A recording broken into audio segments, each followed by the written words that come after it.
मुबारकबाद देता हूँ कि एक महत्वपूर्ण विषय पर आपने चर्चा रखी और आज समाज में इसकी बहुत ज़्यादा ज़रूरत है।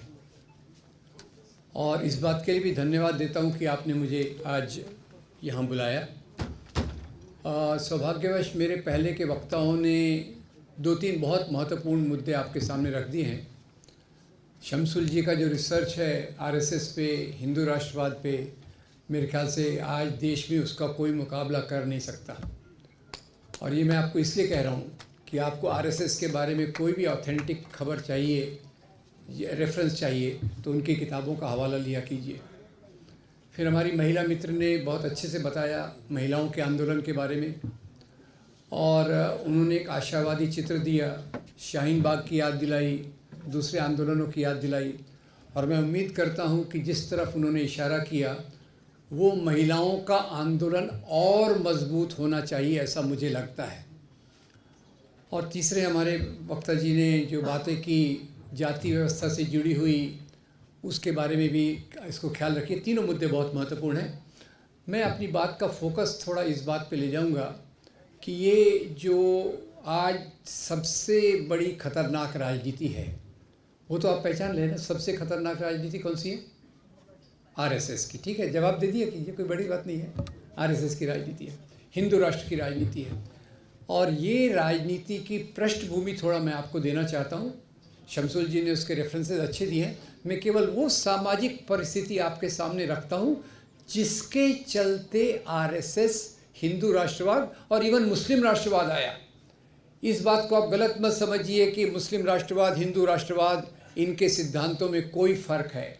तीसरा मैं और भी जोड़ दूंगा, अगर आपने अध्ययन किया होगा तो अभी 1 साल पहले श्रीलंका में सिलोन में इसी प्रकार का एक बहुत बड़ा उठाव हुआ था।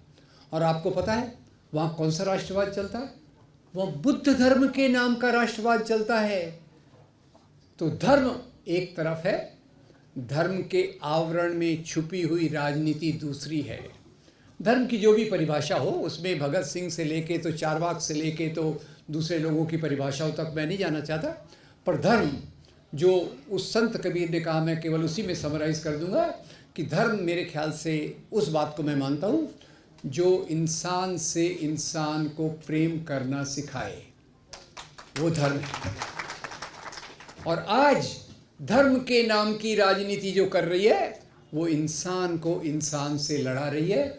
और वो इसलिए नहीं कि उसके उद्देश्य में कोई धर्म है, वो इसलिए कि समाज के बड़े तबकों के मानव अधिकारों को वो दबाना चाहती है, ख़त्म करना चाहती है, उनको हाशिए पे ढकेलना चाहती है। ये उसका मुख्य उद्देश्य है। धर्म से उसका कोई लेना देना नहीं है, इस बात को याद रखिएगा। तो खैर, इसी में हमारे पहले वक्ता ने एक बहुत अच्छी बात कही, तो मैं उसको थोड़ा दोहरा दूँ, बुरा मत मानिएगा। उन्होंने जो जोक बताई, वो विद्यार्थी ने बताया कि आज़ादी 2014 में मिली। केवल वो विद्यार्थी ने नहीं कहा, एक बहुत बड़ी एक्टर है, वो जो लकड़ी के घोड़े पर बैठकर झांसी के रानी की एक्टिंग करती है, उसने भी वही बात कही। तो थोड़ा मैं आपसे पूछ लूँ, क्या बुरा ना माने तो, हमको आज़ादी कब मिली? चलिए दोस्तों, देश गुलाम कब होता है और आज़ाद कब होता है, इस बात को ज़रा ख्याल रखिएगा। देश की आज़ादी, देश की गुलामी तब होती है जब देश की संपत्ति को लूटकर बाहर ले जाया जाता है, नंबर 1। नंबर 2, जब देश का प्रशासन बाहर से चलता है। अब ज़्यादातर तो इशारा मुसलमानों पे होता है, ये मुसलमान राजा, विदेशी, हम उनके गुलाम रहे वगैरह वगैरह। मुसलमान राजाओं ने यहाँ किसी प्रकार की गुलामी को प्रस्थापित नहीं किया। ये वही राजाशाही जो पहले भी चलती थी। राजाशाही का आज बहुत गुणगान हो रहा है, पर मैं एक बात बताना चाहूँगा कि भले ही कुछ राजाओं ने अच्छे सिद्धांतों को सामने रखा हो, सम्राट अशोक ने एक बात को रखा होगा, छत्रपति शिवाजी महाराज ने दूसरी बातों को रखा होगा, पर राजाशाही ज़्यादातर शोषण की व्यवस्था पर आधारित थी। ये बात मैं क्यों कह रहा हूँ? क्योंकि आज कुछ राजाओं को राष्ट्रवाद के प्रतीक के रूप में प्रस्तुत किया जा रहा है। इसलिए मैं क्लियर करना चाहता हूँ, कुछ राजाओं ने अच्छे योगदान किए, पर ज़्यादातर राजा समाज के अंदर एक प्रकार का जो शोषण, लगान, करते थे। और उसके लिए थोड़ा कई बार मैं इस बात को सरल करने के लिए एक आपको उदाहरण देना चाहता हूँ। और पता नहीं मेरा परिचय में आपको पता होगा, मैं कई सालों तक प्रोफेसर भी था। क्या किया, अच्छा पढ़ाया बुरा पढ़ाया वो नहीं पता, पर एक सरल चीज़ में मेरी पूछने की आदत हो गई है। मैं आपको एक एक्सरसाइज दे रहा हूँ। एक्सरसाइज ये है कि आप अपने मन में 2 रेखा चित्र बनाइए। एक रेखा चित्र बनाइए किसान के पेट का, दूसरा रेखा चित्र बनाइए जमींदार राजा के पेट का। Question clear? किसान का पेट किधर होगा, अंदर या बाहर? राजा का पेट? अन्न का उत्पादन कौन करता है? किसका पेट खाली है? इसलिए ज़्यादा राजाशाही के गुणगान करने की कोई ज़रूरत नहीं है। खैर, अब भारत में राजाशाही थी, हिंदू राजा मुसलमान राजा, आज उसके नाम पे बहुत किया जाता है। अभी हमारे महाराष्ट्र में कोशिश की गई, एक तरफ औरंगज़ेब को, एक तरफ शिवाजी महाराज को खड़ा कर दिया गया। बोले औरंगज़ेब मुसलमानों का प्रतीक है, शिवाजी महाराज हिंदुओं के प्रतीक है। मैं बड़ा हैरान हो गया, औरंगज़ेब का मुसलमानों से क्या लेना देना और शिवाजी महाराज का हिंदुओं से क्या लेना देना। उनके प्रशासन को देखिए। अभी अभी हम शमसुल जी की एक किताब को ई बुक में लाए हैं, वो आपको एकेडेमिया पे मिलेगी।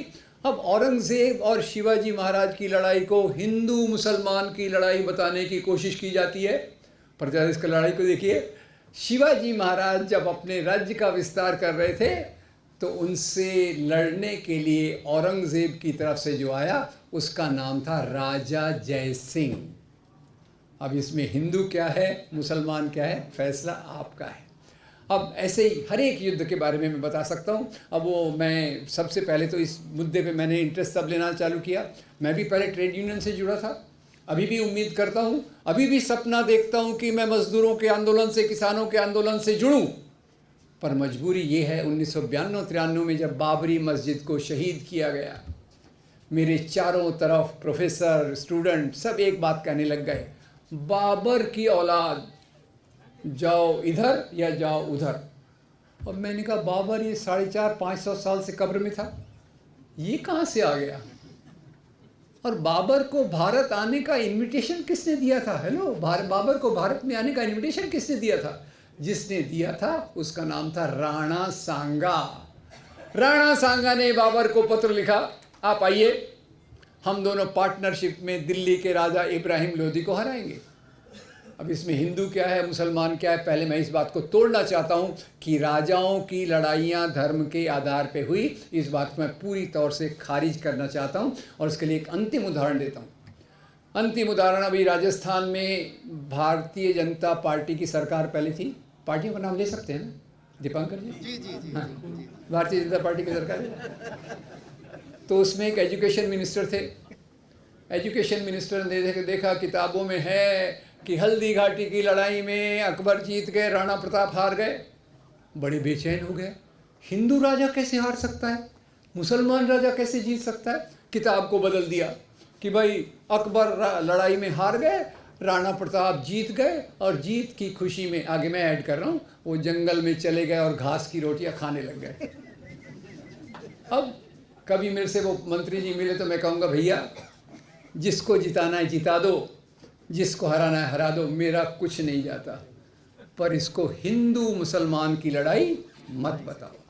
पूछेंगे क्यों, तो मैं वो चलो हल्दी घाटी चलते हैं। हल्दी घाटी हम जाते हैं। हल्दी घाटी के मैदान में एक तरफ है अकबर की फ़ौज, एक तरफ है महाराणा प्रताप की फ़ौज। अकबर की फ़ौज को जब आप देखते हैं तो अकबर की फ़ौज में अकबर खुद नहीं है, गायब। अब अकबर है, राजा है, उसको कोई कैजुअल लीव डालने की ज़रूरत तो है नहीं, वो है नहीं। तो अकबर के बदले सेना का नेतृत्व तो कौन कर रहा है? उसका नाम है राजा मान सिंह। राजा मान सिंह। तो अकबर की फ़ौज में बताइए केवल हिंदू हैं या हिंदू मुसलमान दोनों हैं? दोनों। अब जाता हूँ महाराणा प्रताप की तरफ। महाराणा प्रताप के 2 सेनापति, एक का नाम राम सिंह और एक का नाम हकीम खान सूर। राणा प्रताप के 3000 सैनिक, 2000 सैनिक राम सिंह के अंडर में, 1000 सैनिक हकीम खान सूर के अंडर में। तो बताइए राणा प्रताप की सेना में केवल हिंदू हैं या हिंदू मुसलमान दोनों हैं? दोनों तरफ हिंदू हैं, यस नो? दोनों तरफ मुसलमान हैं। तो ये हिंदू मुसलमान की लड़ाई है कि दो राजाओं की लड़ाई है? दो राजाओं की लड़ाई है। ये लड़ाई धर्म के लिए कि सत्ता के लिए? सत्ता के लिए। अब इस इतिहास को इस प्रकार से किसने प्रस्तुत किया, वो जरा मैं आपको बताना चाहता हूँ। इतिहास को धर्म के चश्मे से देखने की कारस्तानी जो की, वो थी अंग्रेज कॉलोनियलिस्ट पावर्स ने। अंग्रेज, थोड़ा पहले अंग्रेज़ों को देख लेते हैं, बाद में आते हैं उन्होंने ये क्यों किया। अब अंग्रेज़ भारत में आए, बताइए क्यों आए? अंग्रेज़ों के भारत में आने का कारण क्या था? पिकनिक के लिए आए थे? व्यापार के लिए आए थे। गुड, व्यापार करके रुक गए, बोले ठीक है हमारा प्रॉफिट हो गई, कंपनी प्रॉफिट में है, घर चलो। कंपनी बंद। क्या किया फिर? शासन किया। शासन के बाद क्या किया? हमारी संपत्ति लूट कर ले गए। केवल कोहिनूर हीरा नहीं ले गए, हमारी संपत्ति को इतना लूटा कि जिस भारत का जीडीपी का परसेंटेज दुनिया में 24% था, वो गिरकर 4% पर आ गया। British rule. खैर, अब ब्रिटिश आए, उनको यहाँ शासन करना था, संपत्ति लूट के ले जाना था, तो वो 3 प्रकार के परिवर्तन लाए। 3 प्रकार के परिवर्तन क्या थे? समय के अनुसार भी परिवर्तन होते हैं, पर उनको तो राज करना था, लूट के ले जाना था। 3 प्रकार के परिवर्तन लाए, और ये परिवर्तन में आप जरा मेरी मदद कीजिएगा। परिवर्तन क्या लाए? पहला परिवर्तन था, यहाँ जो सामान लूट कर ले जाना था अंदर के शहरों से, वो कहाँ से जाएगा? पानी के जहाज़ से। पानी का जहाज़ कैसे जाता है? जैसे पूना है हमारा, पूना से सामान लूट कर ले जाना है तो पहले कहाँ ले जाना पड़ेगा? बॉम्बे। अब बॉम्बे से सामान जाएगा लंदन। तो बताइए, पूना से बॉम्बे सामान पहले कैसे जाता था? अंग्रेज़ों के आने के पहले कैसे जाता था? वो कौन सी गरीब गाड़ी है? बैलगाड़ी। Thank you very much. अब अंग्रेज़ों ने बोला बैलगाड़ी तो बड़ी स्लो है, कब पूना से निकलेगी, कब बम्बई जाएगी? तो बैलगाड़ी के बदले बोला है रेलगाड़ी। पहला परिवर्तन रेल, याद रखिएगा। अब दूसरा, ब्रिटिश वाइसराय कोलकाता में रहता है, उसको अपने ऑफिसर्स को पत्र लिखना रहता है, पत्र भेजना रहता है। बताइए, अंग्रेज़ों के आने के पहले पत्र कौन ले जाता था? घुड़सवार। Very good. और कोई? कबूतर। कबूतर का है, अच्छी आइडिया है, पर कबूतर जनरली लव लेटर्स ले जाते थे, फालतू लेटर्स नहीं ले जाते। खैर नहीं गए, तो अंग्रेज़ उसके बदले लाए टेलीफोन, टेलीग्राफ, पोस्टल सिस्टम। इसको हम याद रखेंगे मेल। पहला क्या था? रेल। अब क्या आ गया? मेल। अब तीसरा, उन्होंने कुछ अच्छे काम भी किए। आधुनिक शिक्षा। आधुनिक शिक्षा के साथ आधुनिक न्याय व्यवस्था, और न्याय व्यवस्था लोगों को ज़्यादातर कहाँ भेजती है? जेल। राइट। तो याद रखने में आसान रहेगा, रेल, मेल, जेल। अब इसी के साथ 3 नए वर्ग अस्तित्व में आए। Historical materialism. 3 नए वर्ग अस्तित्व में आए, इनको मैं कहता हूँ उभरते हुए वर्ग। और जो पुराने वर्ग थे उनमें भी कुछ परिवर्तन आए। उभरते वर्गों में पहले वर्ग जो थे, व्यापारी, उद्योगपति, टाटा, बिरला, बजाज, डालमिया, सिंघानिया। फॉर्चुनेटली अडानी, अंबानी उस समय नहीं थे, ठीक है। तो टाटा, बिरला, बजाज, अंबानी, ये इन्होंने फैक्ट्रियाँ खोली। फैक्ट्रियों में काम कौन करेगा? मजदूर वर्ग। तो पहला वर्ग व्यापारी, उद्योगपति, दूसरा वर्ग मजदूर वर्ग, और तीसरा आधुनिक शिक्षित वर्ग। आधुनिक शिक्षित वर्ग में जो एडमिनिस्ट्रेटर बने, पहले क्लर्क थे, उन्होंने अलग अलग प्रकार की चीज़ें। तो इनको मैं कहता हूँ उभरते हुए वर्ग, जिनमें से भारतीय राष्ट्रवाद निकला। उसको मैं एक्सप्लेन करूँगा। अब पुराने राजा, नवाब, जमींदार, जागीरदार, हिंदू मुसलमान दोनों, इनको डर लग रहा है। डर लगने का एक और कारण मैं बताना भूल गया। तो कारण ये है, जो आधुनिक शिक्षा आई वो केवल सवर्ण संभ्रांत लोगों के लिए नहीं थी। भारत के कुछ महान लोगों ने कोशिश की इस शिक्षा को दलितों तक ले जाएं। ज्योतिराव फुले को याद रखिएगा। क्या नाम कहा मैंने? ज्योतिराव। और उसी की पत्नी सावित्रीबाई फुले को भी याद रखिएगा। सावित्रीबाई फुले, उन्होंने लड़कियों के लिए स्कूल खोला। और एक मज़े की बात बता दूँ आपको, सावित्रीबाई फुले ने जब लड़कियों के लिए स्कूल खोला तो उनका विरोध किस आधार पर किया गया? कहा गया हमारा धर्म औरतों की शिक्षा के लिए इजाज़त नहीं देता। इसीलिए सावित्रीबाई जी जब स्कूल जाती थी तो एक मज़ेदार बात है, अपने साथ एक्स्ट्रा कपड़े ले जाती थी। क्या उनको भी अपने प्रधानमंत्री जैसे बार बार कपड़े बदलने की आदत थी क्या? फिर एक्स्ट्रा कपड़े क्यों ले जाती थी?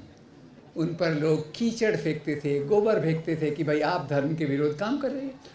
और उनकी पहली शिक्षिका का नाम क्या था? फातिमा शेख। ठीक है, तो ये 5 परिवर्तन याद रखिए। रेल, मेल, जेल, व्यापारी, उद्योगपति, मजदूर वर्ग, उभरते हुए शिक्षित वर्ग, दलितों के बीच में शिक्षा और स्त्रियों के बीच में शिक्षा। इसने आधुनिक भारत की बुनियाद रखने की काम की। अब राजा, नवाब, जमींदार, जागीरदार, इनको लग रहा है हमारी शक्ति तो कमज़ोर हो रही, तो शुरू में ये बात सब लोग भुला देते हैं, केवल सर सैयद अहमद को याद रखते हैं, पर राजा शिव प्रसाद को याद नहीं रखते। इन दोनों ने एक संगठन बनाया। उस संगठन ने कहा कि भाई ये जो लोग बात कर रहे हैं अधिकारों की, ये गलत है। हम हिंदू राजा, मुसलमान नवाब अपनी लॉयल्टी, प्रतिबद्धता रानी सरकार के प्रति हाजिर करते हैं, हम आपके साथ रहेंगे। और इसी संगठन में से बाद में जाकर एक तरफ मुस्लिम लीग बनी, एक तरफ हिंदू महासभा बनी। याद रखिए, ये एक दूसरे के उल्टे दिखाई देते हैं, पर वास्तव में यह चोर चोर मौसेरे भाई। और इसको समझना है तो उसको समझने के लिए क्या करना पड़ेगा, क्योंकि इधर से जो लोग निकले, अब इधर से 3 प्रतिनिधि मैं कह रहा हूँ, और उसमें भी आपको मेरी मदद करना पड़ेगा। आज़ादी के आंदोलन में इतने महत्वपूर्ण, इतने आदरणीय प्रभाव थे, सबकी मैं याद नहीं करूँगा। 3 लोगों को मैं नाम बताऊँगा। मैं नाम बताऊँगा, संगठन का नाम आपको बताना है। पहले व्यक्ति का नाम है शहीद आज़म भगत सिंह। संगठन का नाम बताइए। Hindustan socialist Republican association.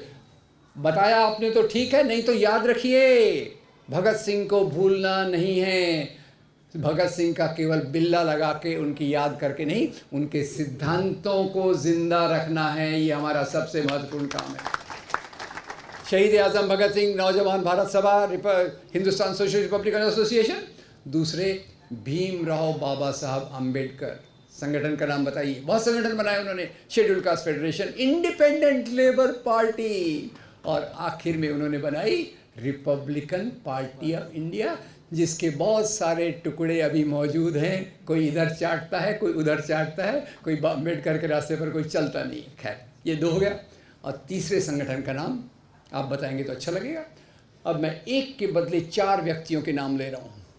Maulana Abul Kalam Azad, Annie Besant, सरदार बलदेव सिंह और मोहनदास करमचंद गांधी। धन्यवाद, आपने कांग्रेस बताया, आपने पूरा डिटेल में बताया। कंजूसी मत किया कीजिए। भारतीय राष्ट्रीय कांग्रेस, ठीक है। तो ये इन तीनों के नाम का ख्याल कीजिए। मुझे ये मत बोलिए अरे सर विलियम शेक्सपियर कहते हैं नाम में क्या रखा है। नाम में रखा है, नाम में रखा है। हमारे संगठनों के नाम में उनका एजेंडा छुपा होता है। अब इधर से ये बातें आई, अब इधर से राजा, नवाब, जमींदार, जागीरदार। पहले तो ये परिवर्तनों को देखकर बहुत कम उन्होंने अपने दर्द दिखाया, और मुसलमान नवाबों ने कहा इस्लाम खतरे में है, तो हिंदू राजा क्या कहेगा? हिंदू धर्म खतरे में है। धर्म कभी खतरे में नहीं होता, खतरे में होती है लोगों की सत्ता।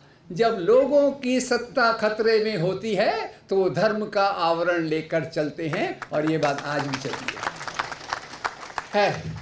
तो इधर से 3 संगठन, इधर से भी बताता हूँ। शुरू में इनमें केवल राजा थे, नवाब थे, जमींदार थे, जागीरदार थे। बाद में कुछ शिक्षित लोग, अपर कास्ट लोग, एजुकेटेड लोग उनके साथ जुड़ गए। और इधर के भी 3 संगठनों का नाम आपको बताना है। पहले व्यक्ति का नाम है मोहम्मद अली जिन्ना। पार्टी का नाम मुस्लिम। Very good, thank you very much. दूसरे व्यक्ति का नाम पहले आ चुका है, फिर भी मैं दोहरा रहा हूँ। वो व्यक्ति जो अंडमान की जेल में थे, बार बार माफ़ी मांगी, फिर माफ़ी मांग कर आए, फिर उनको 60 रुपये महीने की पेंशन मिलती थी, और उन्होंने अंग्रेज़ों को कहा मैं आजन्म आपके लिए काम करूँगा। क्या नाम था? सावरकर। और उनकी पार्टी, उन्होंने कौन सी पार्टी ज्वाइन की? हिंदू महासभा। जिन्ना कौन सी पार्टी है? सावरकर। जिन्ना मुस्लिम लीग ने मुस्लिम राष्ट्र की बात की, सावरकर ने हिंदू राष्ट्र की बात की। और इसी हिंदू राष्ट्र को लेकर एक संगठन बना 1925 में। रुकिए, जवाब मत दीजिए जल्दी। ये आज का सबसे बड़ा संगठन है। उसका मजाक उड़ाना आसान है, वर्णन करना आसान है, मुकाबला करना बहुत मुश्किल है। ये लोग पहले हाफ पैंट पहनते थे, आजकल प्रमोशन हो गया शायद, फुल पैंट पहनते। क्या नाम है? आरएसएस। कौन सा राष्ट्र चाहिए? हिंदू राष्ट्र, मुस्लिम राष्ट्र, हिंदू राष्ट्र, हिंदू राष्ट्र के लिए आरएसएस। अब इनमें फ़र्क अगर देखना हो तो सारांश में केवल वक्त की कमी के कारण मैं इधर से केवल एक व्यक्ति को ले लेता हूँ अपने गवाह के रूप में, और इधर से भी एक व्यक्ति को ले लेता हूँ। इधर से मैं लेता हूँ भीमराव बाबा साहब अम्बेडकर को। भीमराव बाबा साहब अम्बेडकर, इनके जीवन में इन्होंने बहुत आंदोलन किए, बहुत संगठन किए, बनाए, और उन्होंने जितना लेखन किया है हम उतना भी पढ़ पाएँ तो बहुत है। तो उन्होंने अपने आंदोलन में सबसे पहले कालाराम मंदिर का आंदोलन, काय के लिए? आप हमको हिंदू कहते हैं और मंदिरों में नहीं आने देते। फिर 14 तालाब का आंदोलन, आप हमको हिंदू कहते हैं और हमको पानी नहीं पीने देते। और इसी के साथ उन्होंने एक किताब को जलवाया रादर, उन्होंने खुद नहीं जलाया था, उनके साथी सहस्त्रबुद्धि नाम के ब्राह्मण ने उसको जलाया था। ठीक है, क्या नाम है उस किताब का? मनुस्मृति। तो मनुस्मृति एक तरफ, बाबा साहब एक तरफ मनुस्मृति जला रहे हैं और दूसरी तरफ वही बाबा साहब आगे चलकर भारतीय संविधान की ड्राफ्टिंग कमेटी के अध्यक्ष बनते हैं। मनुस्मृति जलाते समय बाबा साहब ने सोचा होगा मनुस्मृति में शूद्र और स्त्रियों की गुलामी के कानून दिए हैं, राइट? ये कानून मुझे मंजूर नहीं, इसलिए मैं इस किताब को जला रहा हूँ। और वही बाबा साहब बाद में जाके स्वतंत्रता, समता, बंधुता और न्याय के आधार पे भारतीय संविधान को बनाते हैं। ये ऐसे खड़े हैं बाबा साहब। अब इधर से एक दूसरे गवाह को लेता हूँ, जैसे शमशुल जी ने बताया, उनके जो अनकंफर्टेबल रेफरेंसेस हैं उनको वो हटा रहे हैं। सन 2000 में एक आपने उनका नाम सुना है क्या? के सुदर्शन सुना है? कुछ ने सुना है, कुछ ने नहीं सुना। दोनों बातें ठीक है, सुना तो ठीक है, नहीं सुना तो और भी अच्छा। कौन थे ये? के सुदर्शन थे आरएसएस के सरसंघ चालक, सुप्रीम डिक्टेटर। सन 2000 में आरएसएस के सरसंघ चालक बने। उन्होंने एक बयान दिया, आउटलुक पत्रिका में मैंने लिखा, और छोटा मोटा मैं भी लिख लेता हूँ, मैंने भी उस समय उसका एक आर्टिकल लिखा था, बचा हुआ इसलिए मुझे याद रहा, नहीं तो वेबसाइट से उसको हटा दिया गया। उन्होंने क्या कहा? भारतीय संविधान विदेशी मूल्यों पे बना है, फेंक दो, और एक ऐसा संविधान लाओ जो भारतीय धर्म ग्रंथों के आधार पर बना हो। तो बताइए, स्वतंत्रता, समानता, बंधुता के मूल्य ये विदेशी मूल्य हैं या पूरी मानवता के मूल्य हैं? पूरी मानवता के मूल्य हैं। और खैर एक बात उनकी सच है, कुछ चीज़ें देशी विदेशी होती हैं, वो शाम को कुछ लोग लेते हैं, कुछ देशी कुछ विदेशी, उसके सिवा जो मानवता के मूल्य में पूरी मानवता के मूल्य। खैर वो कहते हैं फिर इसको संविधान को फेंक दो, और उसी चीज़ को आज मोटे तौर पर लगाया जाता है। अब छोटा और बता दूं कि आरएसएस के बनने की पृष्ठभूमि, मुस्लिम लीग के बनने की पृष्ठभूमि मैंने आपको बताई, हिंदू महासभा के बनने की पृष्ठभूमि बनाई, वो क्या थी? भारतीय राष्ट्रवाद का उभार। और आरएसएस बनने की पृष्ठभूमि उससे भी ज़्यादा सोचने वाली बात है। 1920 के दशक में आपने देखा होगा भारत का सबसे बड़ा आंदोलन हुआ, सबसे महान जन आंदोलन हुआ, उसके बाद उससे भी बड़े हुए 1930 का नॉन कोऑपरेशन मूवमेंट।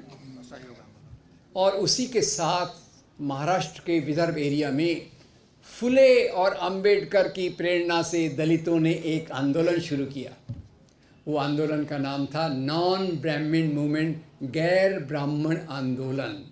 और ये केवल ब्राह्मणों के खिलाफ नहीं था, ये ब्राह्मण जमींदार की सत्ता के खिलाफ था। याद रखिए, धर्मगुरु और राजसत्ता का मेल सामंती समाज में होता था।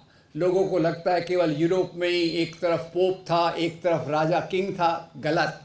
हर जगह सामंती समाज में एक तरफ जमींदार की सत्ता, एक तरफ धर्मगुरु की सत्ता, ये दोनों साथ साथ चलती हैं। तो उसके विरोध में दलितों का आंदोलन हो रहा था। आम लोग आज़ादी के आंदोलन में भाग ले रहे थे, तो विदर्भ के सवर्ण संभ्रांत लोग डिस्टर्ब हो गए, ये क्या हो रहा है, ये आज़ादी की क्या बात हो रही। तो वहाँ फिर जैसे बताया, कुछ चित्त पावन ब्राह्मण, चित्त पावन ब्राह्मण यानी क्या? जिनका चित्त 24 कैरेट प्योर हो, थोड़ा भी कम ज़्यादा नहीं चलता, ये जरा ख्याल रखिएगा। एनीवे, वो मुझे याद है अपने ये जो एक वो प्रधानमंत्री थे ना कविता लिखने वाले, इनका उल्लेख फिर से आएगा। हाँ, वो कान्य कुब्ज ब्राह्मण थे। मुझे ज़्यादा जाति व्यवस्था समझती नहीं है, मोटे तौर पे बता रहा हूँ। खैर, तो उसमें भी चित्त पावन ब्राह्मण जो पूरे चित्त वाले, उन्होंने 24 लोगों ने किया। उसमें से एक व्यक्ति था डॉक्टर मुंजे, जो इटली होकर आया था और उसने उसी की तर्ज पर आरएसएस की शाखाओं की स्थापना की। अब आरएसएस की शाखा, एक काम मैं कई बार सोचता हूँ, खुद की आलोचना करता हूँ कि हम लोगों ने आंदोलन किए, आंदोलन के माध्यम से जन चेतना को परिवर्तित करने की कोशिश की, क्रांतिकारी बनाने की कोशिश की। आरएसएस ने एक ऐसा काम किया जो ज़मीन में उन्होंने पिलर्स गाड़े, मजबूत से मजबूत होते गए। क्या किया? शाखाएं चलाई, सरल सा मॉड्यूल बनाया। अब हमारे कॉमरेड लोग, तो मैं भी उसी में था एक्चुअली, हूँ भी, कॉमरेड लोगों के साथ बड़ी प्रॉब्लम है। अच्छा, आपको आना है पार्टी में, आपने कम्युनिस्ट मैनिफेस्टो पढ़ा है? कार्ल मार्क्स के कैपिटल के 4 वॉल्यूम पढ़े हैं? थ्योरी ऑफ सरप्लस वैल्यू पढ़ी है? लेनिन के 26 वॉल्यूम? और कोई कोई स्टालिन की भी बात कर देंगे। आरएसएस में बहुत आसान है, वेरी सिंपल। हाँ, आ जाओ आ जाओ आ जाओ। क्या? हम फॉर्मूला नंबर 1, हम अनादिकाल से हिंदू राष्ट्र हैं। ओके, हिंदू यहाँ के नेटिव हैं, मुसलमान और क्रिश्चियन विदेशी हैं। अब ये देश विदेश की परिभाषा कैसे होगी आजकल? क्योंकि मोहन भागवत जी की बात आई। मोहन भागवत जी कहते हैं मुसलमान और हिंदुओं का डीएनए एक है। शायद वो पॉपुलेशन जेनेटिक्स का ख्याल नहीं रखते। अरे दुनिया में बहुत सारे लोगों का डीएनए मिलता है। साउथ अफ्रीका से हम लोग आए हुए हैं, याद रखिएगा। मानव समाज की जो नागरिकता होती है डीएनए के आधार पे नहीं होती, नागरिकता संविधान के आधार पे होती है। तो खैर, उन्होंने डीएनए की बात की और उसमें फिर ये कहा कि अभी तो बहुत चालाकी से इन लोगों को लेने की कोशिश की। तो हाँ, फार्मूला सिंपल, हम अनादिकाल से हिंदू राष्ट्र हैं और मुसलमान क्रिश्चियन या विदेशी हैं। और ये जो आज़ादी का आंदोलन है ये हमारे सिद्धांतों के खिलाफ है, क्योंकि हम तो हिंदू राष्ट्र हैं और इसमें जो बाकी लोग हैं मिलावट, उसको दूर करना हमारा उद्देश्य है। आरएसएस का मॉड्यूल कंप्लीट इसी को डेवलप कर कर करके एक चीज़ उस पर ऐड करते गए और वो उन्होंने शाखाओं को विकसित किया। शाखाओं और आज़ादी के आंदोलन से हमारा कोई लेना देना नहीं है, उसमें मैं डिटेल में नहीं जाऊंगा। शमसुल जी ने बहुत अच्छे से बताया, आज़ादी के आंदोलन में कोई हिस्सा नहीं। 1942 में क्या किया, 1930 में क्या किया, और वो सब पूरा हमारे सामने कच्चा चिट्ठा है। मैं एक जिस बात पर ख्याल लाना चाहता हूँ वो ये कि ये एक ही संगठन नहीं रहा। आज तो उनके संगठनों की गिनती करना मुश्किल हो गया है, पर एक खास संगठन के बारे में मैं आपसे कहता हूँ, और वो संगठन है कि सवाल मेरा ये है, ये आरएसएस का फुल फॉर्म क्या है? ये स्त्रीलिंग है कि पुल्लिंग है? स्त्रीलिंग है कि पुल्लिंग है? अरे व्याकरण भूल गया। पुल्लिंग है, इसमें स्त्रियां नहीं आ सकती, पर स्त्रियों से काम तो लेना है, तो स्त्रियों के लिए कौन सा संगठन बनेगा? राष्ट्र सेविका समिति। दुर्गा वाहिनी तो बेचारी बच्ची है, राष्ट्र सेविका समिति। अब नाम को ख्याल कीजिए, फिर से नाम पे आता तो आप बोलेंगे नाम में क्या रखा है? राष्ट्रीय स्वयं सेवक संघ, राष्ट्र सेविका समिति। क्या गायब है? स्वयं, स्वयं गायब है। हर एक पुरुष प्रधान विचारधारा के अनुसार स्त्री का स्वयं पुरुषों की जेब में होता है। इसलिए शायद मैं ऐड करता हूँ, इसलिए शायद पुरुषों के कमीज़ में जेब बने हुए होते हैं। ये मेरा अलग का मामला है, इसमें मैंने रिसर्च नहीं किया। खैर, तो ये उनकी राजनीति, और उस राजनीति को लेकर लगातार ये चलते रहे। गांधी हत्या में भी क्या रोल था वो भी सब डिटेल में आ चुका है।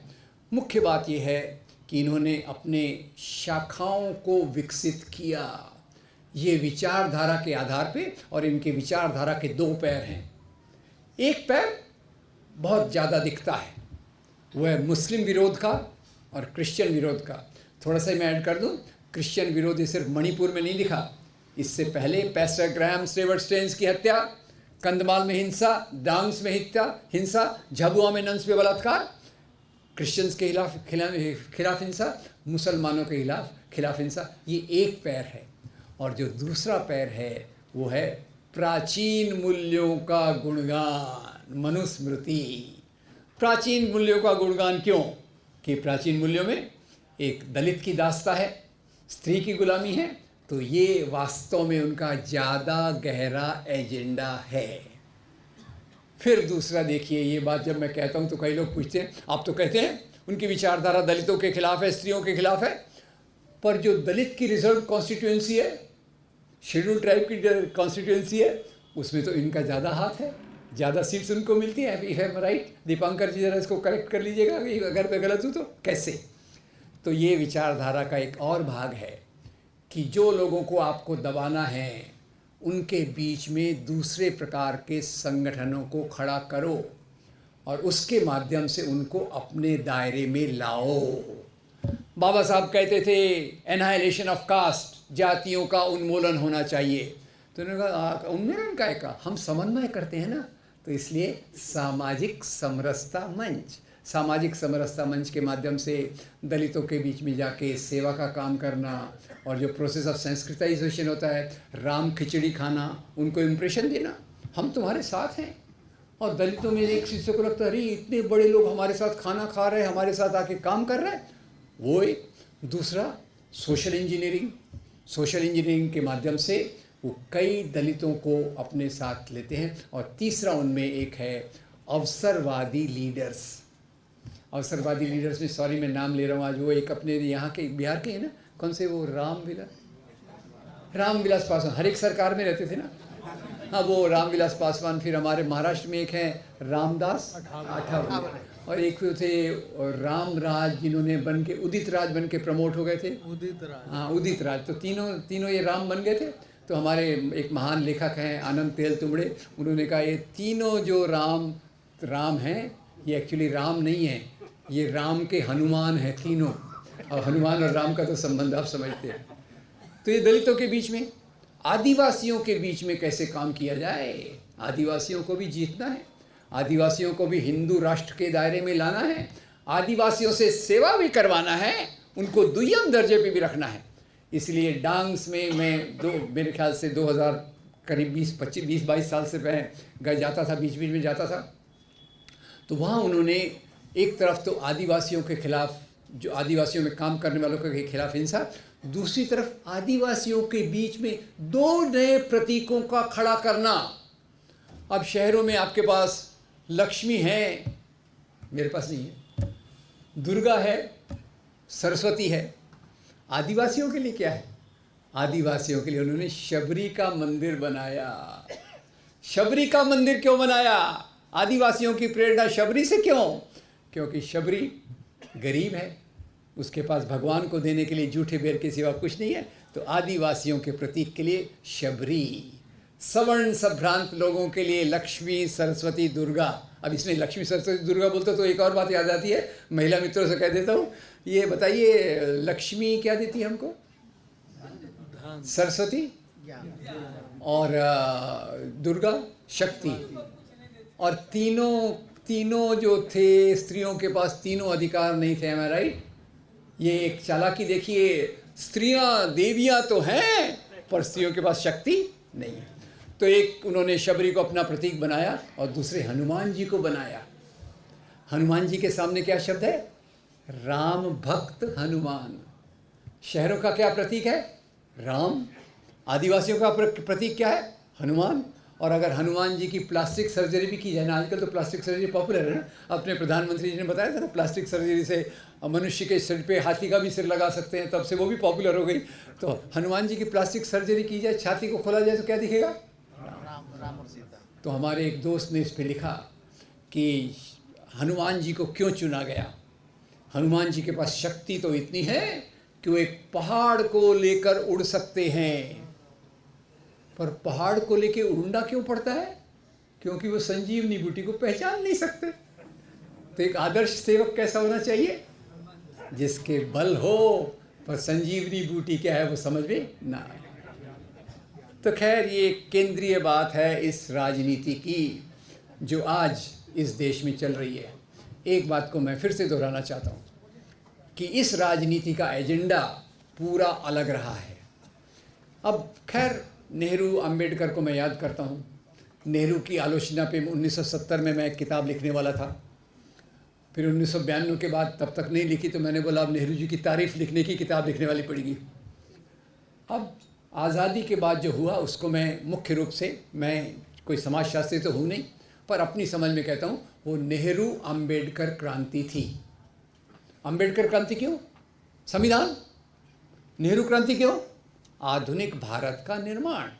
और आधुनिक भारत में यूनिवर्सिटीज़ हैं, साइंटिफिक इंस्टीट्यूशंस हैं, पब्लिक सेक्टर हैं जिनको आज कौड़ियों के दाम बेचा जा रहा है, और शिक्षा है, दलितों और औरतों का उद्धार है। तो इसके बारे में उनके मुख्य मुद्दे, एक वाक्य मैं याद दिलाना चाहता हूँ। भाखड़ा नंगल डैम का उद्घाटन करते समय जवाहरलाल नेहरू ने एक बात कही थी। उन्होंने कहा था ये जो बांध है, उस समय आपको पता होगा हमारी जनरेशन के लोग लाल गेहूँ खाते थे PL 480 का। क्यों? उत्पादन कम था और उसी लाल गेहूँ खा के हम लोग खुश थे। फिर बांध आए, भाखड़ा नंगल, हीराकुड, उसके भी प्रॉब्लम है वो अलग है। पब्लिक सेक्टर आया, जहाँ पिन नहीं होती थी वहाँ बड़े बड़े ये होने लग गए।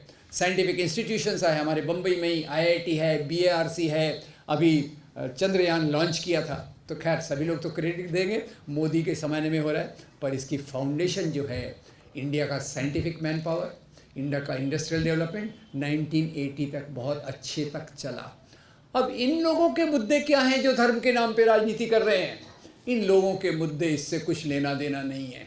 इन लोगों के मुद्दे 1980 के बाद वो आए अपने, कौन, रथ यात्री Advani, thank you very much. उनकी पार्टी ने तो उनको भुला दिया, आपको याद है अभी तक, इसके लिए बहुत धन्यवाद। वो बोले ये क्या है, क्या नेहरू बोलते हैं, हमारे मंदिर तो ये इधर यूनिवर्सिटीज़ में है, इंडस्ट्रीज़ में। अरे हमारे मंदिर तो मस्जिदों के नीचे हैं, मस्जिदों को तोड़ो, मंदिर बनाओ, देश का उद्धार हो जाएगा। ये इसको मैं प्रतिक्रांति कहता हूँ। तो इनके मुद्दे क्या है? इनके मुद्दे सौगंध राम की खाते हैं, मंदिर वहीं बनाएंगे। फिर एक मुद्दा अभी अभी जिसके नाम पे 100 से ज़्यादा लिंचिंग शब्द भारत की डिक्शनरी में नहीं था, अमेरिका की डिक्शनरी से लाया गया। गऊ हमारी माता है, वेरी गुड, मुसलमान उसको, तो आगे क्या? ठीक है। अब मैं बड़ा परेशान हुआ, ये भाई गाय का क्या मामला आ गया, क्योंकि स्वामी विवेकानंद जी की एक किताब अभी आई है, फिलोसोफर ऑफ फ्रीडम। उसमें से भी मैंने कुछ पढ़ा, तो स्वामी जी का एक किताब का भी कोटेशन है, lectures from Almora to Chicago. उसमें स्वामी जी कहते हैं कि वैदिक काल में बीफ खाया जाता था। मैं नहीं कह रहा, स्वामी विवेकानंद कह रहे हैं वैदिक काल में बीफ खाया जाता था। ये एक बड़ी लंबी चीज़ है, उस पर मैं नहीं जानना चाहता कि गाय को ब्राह्मणवाद ने अपना प्रतीक कैसे बनाया, गौतम बुद्ध ने किस प्रकार से समता के सिद्धांत लाए, और गौतम बुद्ध के खिलाफ जो प्रतिक्रांति हुई पुष्यमित्र, शुंग, शशांक, शंकराचार्य द्वारा, और उसके बाद कैसे गाय को प्रतीक बनाया गया, मैं उसको नहीं जानना चाहता। पर एक बात मुझे पता है, इनको गाय से कोई प्रेम नहीं है। जब से गाय के बारे में कानून आए, सड़कों पे गाय घूम रही है, प्लास्टिक खा रही है, किसानों के खेतों को अटैक कर रही है। नॉर्थ ईस्ट में, केरल में, गोवा में बीफ नो प्रॉब्लम। प्रॉब्लम कहाँ है? गोबर पट्टी में, यानी वो काऊ बेल्ट। तो मैं फिर इसमें और परेशान हो गया। उसका मेरे को एक जवाब मिल गया। जवाब क्या मिल गया? मैं एक किताब पढ़ रहा था, वो अपने उन्हीं का, मैंने आपको पूछा था ना भी, वो जो अपने प्रधानमंत्री थे कविताएं लिखने वाले, अटल बिहारी वाजपेयी पे एक किताब है, हार नहीं मानूंगा, विजय त्रिवेदी की है। पढ़ रहा था मैं, पेज 236 पे आया। पेज 236 पे लिखा था, एक बार अटल जी अमेरिका गए टूर करने, और अमेरिका के टूर में लेक्चर देने के बाद खाने का आनंद ले रहे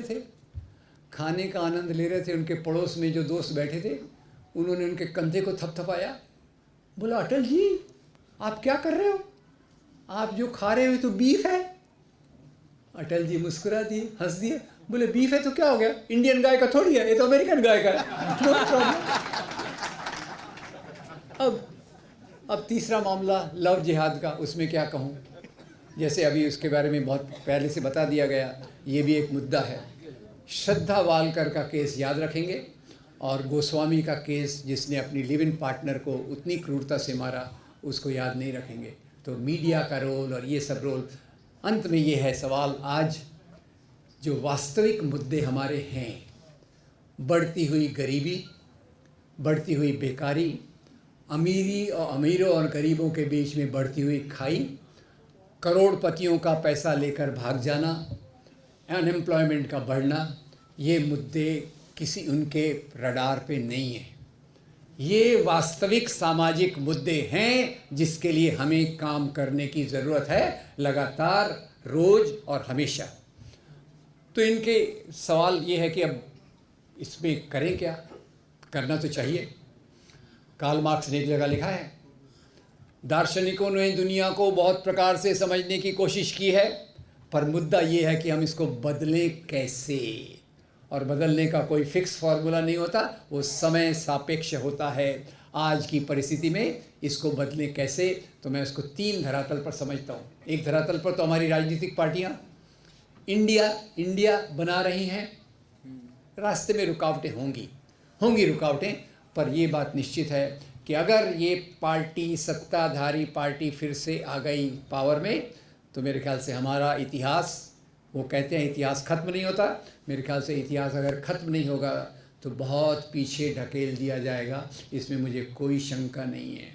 अगर हिटलर जर्मनी को 20-25 साल पीछे ढकेल सका था, और यहाँ की ताकतें तो उससे भी ज़्यादा खतरनाक हैं, क्योंकि इन्होंने जो गहरी पैठ बनाई हुई है सोशल मीडिया में, फेक न्यूज़ में, गोदी मीडिया में, और उनके हज़ारों प्रचारक, लाखों स्वयंसेवक जो लगे हुए हैं, जिन्होंने लोगों के मन को जीत लिया है, मन को, वो भी एक काम है। तो ये अगर चुनाव अगर वो फिर से जीत गए तो याद रखिए इस प्रकार की मीटिंग्स करना आसान नहीं होगा। नंबर 2, मुझे बहुत फ़ख्र है कि भारत में इतने सामाजिक आंदोलनों ने बहुत महत्वपूर्ण योग दिया है समाज के विकास में। मेरी ये मान्यता है, सामाजिक आंदोलन के बगैर लोकतंत्र जिंदा नहीं रह सकता। और दूसरी मान्यता ये है, लोकतंत्र में सामाजिक आंदोलन को मजबूत करना, लोकतंत्र के बगैर सामाजिक आंदोलन भी नहीं चल सकते। पर गलत प्रॉब्लम कहाँ है?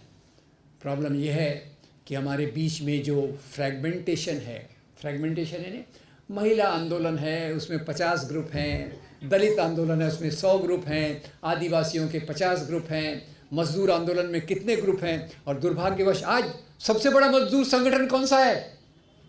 बीएमएस। शर्म की बात है हमारे लिए। तो हमारे बीच में जो एक तरफ मैं कहता हूँ जो सांप्रदायिक फाशीवादी ताकतें हैं, वो ऐसा एक मुट्ठी के रूप में यूनाइटेड हैं, और जो हमारी प्रगतिशील ताकतें मेरे ख्याल से संख्या में, शक्ति में उनसे ज़्यादा हैं, पर वो बिखरी हुई हैं। और ये जब तक इनका बिखराव में हम एक जोड़ नहीं लाते, हम सांप्रदायिक ताकतों का मुकाबला नहीं कर सकते। और तीसरी बात दोस्तों, एक ख़ास बात ये है कि हमारे बीच में जो सामाजिक चेतना, सामाजिक आंदोलन और सामाजिक चेतना, ये दोनों साथ में चलते हैं। सामाजिक आंदोलन और आज सामाजिक चेतना पर दक्षिणपंथी ताकतों का कब्जा है। पूरे दुर्भाग्य के साथ मैं ये बात कहना चाहता हूँ, दक्षिणपंथी ताकतों ने करोड़ों व्हाट्सएप ग्रुप, लाखों क्या क्या बना के रखे हैं, और हम लोग खुश होते हैं, अरे भाई मेरा वीडियो आया, 1 लाख लोगों ने देखा। उधर के वीडियो आते हैं 3-3 मिनट के, करोड़ों लोग 2-2 मिनट में देख लेते हैं। तो आज सबसे बड़ी बात यह है कि एक सकारात्मक चेतना को समाज तक ले जाने की ज़रूरत है, और इस चेतना के लिए मुझे लगता है हमारे जो भी ऑफिसेस हैं सब हमारे हैं, वो इस पार्टी का उस पार्टी का हो, जो भी प्रगतिशील लोग हैं, संगठन हैं, एनजीओ हैं, ग्रुप्स हैं, ये सब हमारे ऑफिसेस में, क्या हम 15 दिन में एक बार, महीने में एक बार मिल सकते हैं? शमसुल जी तो नुक्कड़ नाटक करते हैं, पर कितने लोग हैं अगली पीढ़ी में, कितने लोग हैं जो नुक्कड़ नाटक करते हैं? नुक्कड़ नाटक मेरे ख्याल से प्रगतिशील आंदोलन का सबसे महत्वपूर्ण बिंदु रहा है, पर आज मुझे वैसे ग्रुप्स ज़्यादा दिखते नहीं, या तो मुझे नहीं दिखाई दे रहे या वो समाज में नहीं है। फिर भी खैर हमारे पास बहुत कुछ है। ये भी बताऊं कि नकारात्मक चीज़ें तो मैंने बोल दी, सकारात्मक चीज़ें आपको बताना चाहता हूँ। हमारे पास इतना अच्छा साहित्य उपलब्ध है, वो साहित्य को लोगों तक पहुँचाना ज़रूरी है।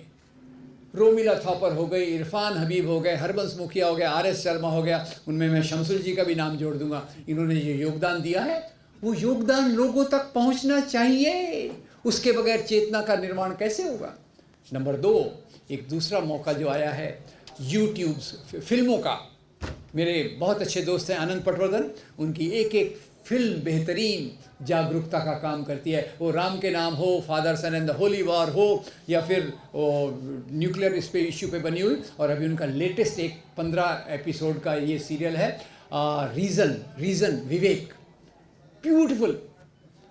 ऐसे ही बहुत सारे अभी नए नए चैनल्स आए हैं, वीडियोस आए हैं जो पूरे इतिहास को अच्छे तरीके से बताते हैं। उसमें मैं सबसे पहला रखूँगा जन चेतना के लिए 15 दिन में एक बार क्या हम अपने मोहल्लों में इन प्रकार की चीज़ों को, लाइब्रेरी को बना सकते हैं, पोस्टर्स का एग्जीबिशन कर सकते हैं, गानों को तैयारी कर सकते हैं, और उसी के साथ क्या हम ऐसे यूट्यूब वीडियोस दिखाकर चर्चा कर सकते हैं। औरंगज़ेब की बात हो, आर्यों की बात हो, आर्यों के आक्रमण की बात हो, और फिर आज की समस्याओं के बात हो, आरएसएस के रोल की बात हो। ये चीज़ें लोगों तक अगर हम नहीं ले गए तो वही व्हाट्सएप ग्रुप चलते रहेंगे हमारे फैमिलीज़ में, जो रोज़ के रोज़ कम से कम मुझे 10 मैसेज आते हैं जो इनके प्रमोशन में होते हैं। तो सवाल ये है दोस्तों कि उधर उंगली उठाना तो आसान है, पर कुछ उंगलियां हमारे ऊपर भी उठनी चाहिए। हम क्या करेंगे?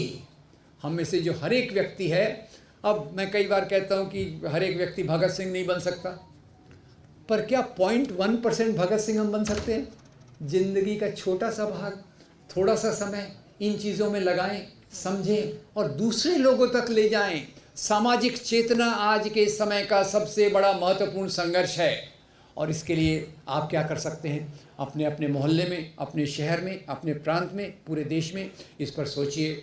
मैं उम्मीद करता हूँ कि इस आधार पे जो इंडिया के नाम की शुरुआत हुई है, उस इंडिया को केवल राजनीतिक धरातल पर रखने के बदले ज़मीन तक एक आंदोलन के रूप में ले जाने की ज़रूरत है।